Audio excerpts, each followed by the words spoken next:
Youth কর্নারে আমি সম্প্রতি এখন আমরা হাজির হয়ে গিয়েছি মিউজিক মন্ত্রা সেগমেন্টে। আর ওই যে বললাম হাজির হয়ে গিয়েছি, কোথায় হাজির হয়েছি সেটাও তো বলতে হবে। আমি একজনকে আলাপ করাতে চাই তোমাদের সঙ্গে। সঙ্গীত বিশারদ গুরুজি জয়ন্তী সরকার রয়েছেন আমাদের সঙ্গে, তার মানেই তোমরা বুঝতে পেরেছো এই মুহূর্তে আমি রয়েছি ললিত কলায়। আর গুরুজিকে যখন আমরা আজকে পেয়ে গিয়েছি, গুরুজি একবার স্বাগত জি 24 ঘন্টায়। Thank you. গুরুজি এখানে ক্লাস নিচ্ছিলেন, তার মাঝখানে আমি এসে একটু বিঘ্ন ঘটিয়েছি, যাকে বলে অনুষ্ঠান প্রচারে বিঘ্ন ঘটাই দুঃখিত।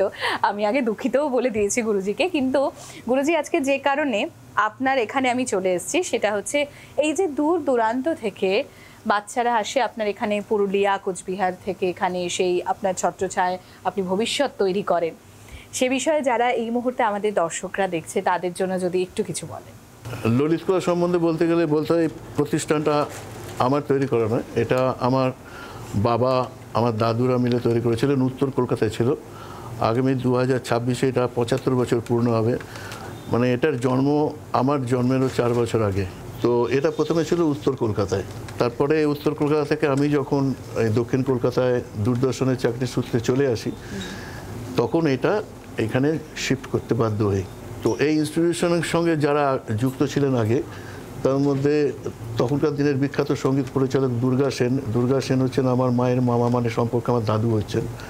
তাছাড়াও ছিলেন অনিল বাগচি, অধীর বাগচি, এরা সবই প্রতিষ্ঠানের সঙ্গে যুক্ত ছিলেন। এখন এরা তো প্রায় কেউই নেই। এখন এটা আমি এখন এখানে এটা চালানোর চেষ্টা করছি, বাচ্চাদের শেখানোর চেষ্টা করছি।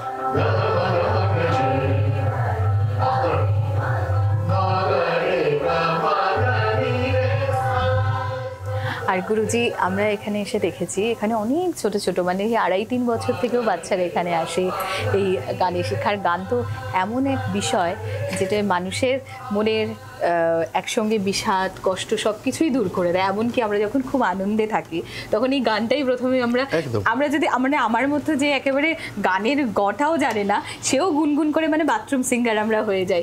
যেখানে আমি এখানে সবাইকে বলি, মিউজিকটা ওই তোমাদের রিয়েলিটি শোতে যাওয়ার জন্য নয়, মিউজিকটা হচ্ছে একটা মেডিসিন। এখন দেখা যাচ্ছে সমস্ত জায়গায় মিউজিক থেরাপি হচ্ছে, যেটা মেডিসিন করতে পারছে না সেটা মিউজিক করছে। তো সুতরাং মিউজিকটাকে মেডিসিন হিসেবে, ভিটামিন হিসেবে ভাবো, তাহলে দেখবে তোমাদের নিজেদের শরীরটা তো অন্তত ভালো থাকবে। তুমি কোথায় নাম করলে না করলে সেটা পরের কথা, আগে মিউজিকটাকে ভাবো। এটা আমার জীবনের যেমন ভাত খাওয়া চান করা যেমন জরুরি, রেয়াজ করাটা তেমনি জরুরি। এটা মাথায় রেখে যদি করো তাহলে জীবনে সাফল্য পাবে। একেবারেই গুরুজি। আর এই গান যে শুধুমাত্র আমাদের স্বাস্থ্য, মানে আমাদের যে মানসিক স্বাস্থ্য কতটা ভালো থাকে, আর এখন তো আমরা মানসিক স্বাস্থ্য নিয়ে সোচ্চার হই। আগে তো আমরা এটাকে ওই যে সাধারণ জর্জারির মতোই মানসিক স্বাস্থ্যটারও আমাদের খেয়াল রাখা দরকার, এটা আমরা ভুলেই যেতাম। কিন্তু মিউজিক হচ্ছে এমন একটা মহৌষধ যেই মানসিক স্বাস্থ্য কেন সম্পূর্ণ স্বাস্থ্যের আমাদের খেয়াল রাখে। গুরুজি, যেটা আমি শুরুতে জিজ্ঞাসা করছিলাম আপনাকে, যে আমি যখন এখানে আসি দেখি যে এখানে কোচবিহার সুদূর পুরুলিয়া থেকে আসে, এখানে স্টুডেন্টসরা আসে, এসে 2-3 দিন থেকে ক্লাস নিয়ে আবার তারা চলে যান। তো এই বিষয়টা যদি একটু একবার বলা হয়, যে তারা আসে এখানে তাদের থাকার যে ব্যবস্থা বা কিভাবে তারা ক্লাস করে। শুধু কোচবিহার পুরুলিয়া থেকে না, সারা পৃথিবী থেকে এখানে আসে। এখানে থেকে আমেরিকা থেকেও আসে। এখানে এসছে, লন্ডন থেকে একজন এসছে, সে একটা বিরাট অ্যাচিভ করেছে, ঐশিক মণ্ডল। সে মিউজিক নিয়ে পড়াশোনা করছে লন্ডনে, এবং তার খুব ইচ্ছে ছিল কেমব্রিজে সে পড়বে। তো কেমব্রিজে সে 100% স্কলারশিপ পেয়েছে, মানে তাকে পড়তে গেলে তার 1 পয়সাও খরচা হবে না। তো এটা আমাদের কাছে খুব গর্বের বিষয়। তাছাড়া তো এখন যারা বাজারে মানে গাইছে তারা বেশিরভাগই আমার এখান থেকে গেছে, যেমন অন্বেষা, অনেক, এবং কত নাম বলবো, প্রচুর নাম। হ্যাঁ, তো সুতরাং এই আর কি।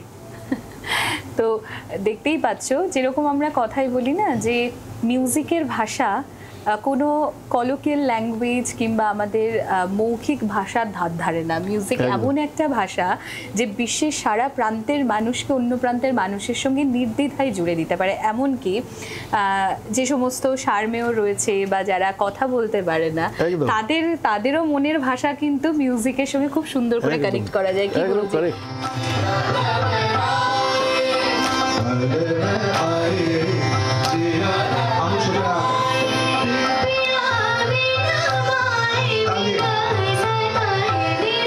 আমার আমার সঙ্গে রয়েছেন ললিত কলার অন্যতম কর্ণধার সীমান্ত সরকার। সীমান্তদা, স্বাগত জি24 ঘন্টাতে। আমরা এই মুহূর্তে যেখানে বসে আছি, অর্থাৎ সীমান্তদার এই ক্লাস, এটা হচ্ছে পিওর ক্লাসিক্যাল, যাকে আমরা শাস্ত্রীয় সঙ্গীত বলি, সেই শাস্ত্রীয় সঙ্গীতের ক্লাসে বসে আছি।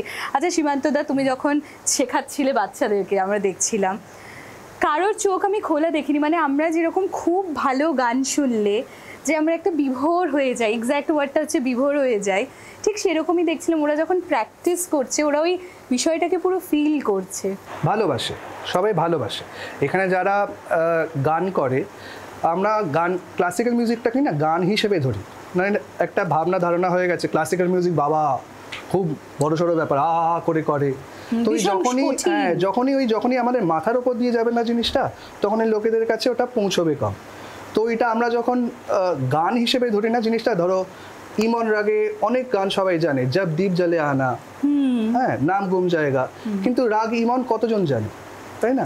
তো আমরা ওই রাগের বদলে আমরা গানটাকে শেখাই, যেইটা রাগ ইমনের ওপরে আছে, তো সেইটা করলে লোকেদের কাছে পৌঁছয় বেশি। তো আমরাও বাচ্চাদের সেভাবেই শেখাই যে রাগ হিসেবে না দেখে জিনিসটাকে গান হিসেবে দেখো, তাহলে জিনিসটা ওদের কাছেও গ্রহণযোগ্য বেশি হবে।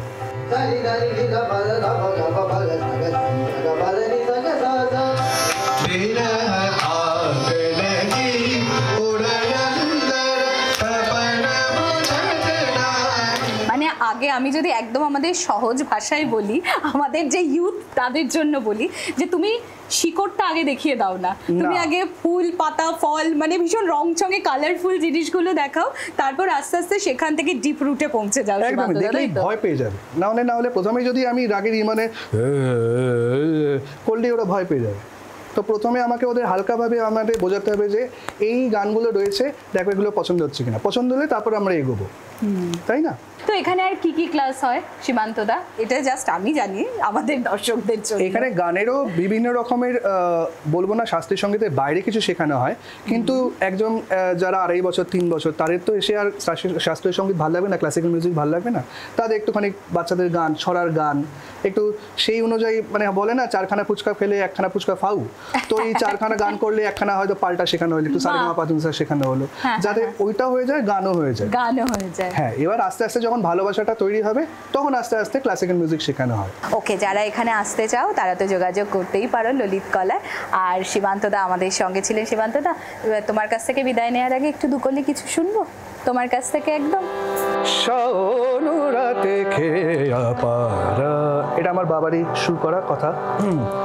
পারা পারে ওগো যেও না সজনী, অভিসারিণী পবনে এ আধারে, শাওন রাতে খেয়া পারা পারে।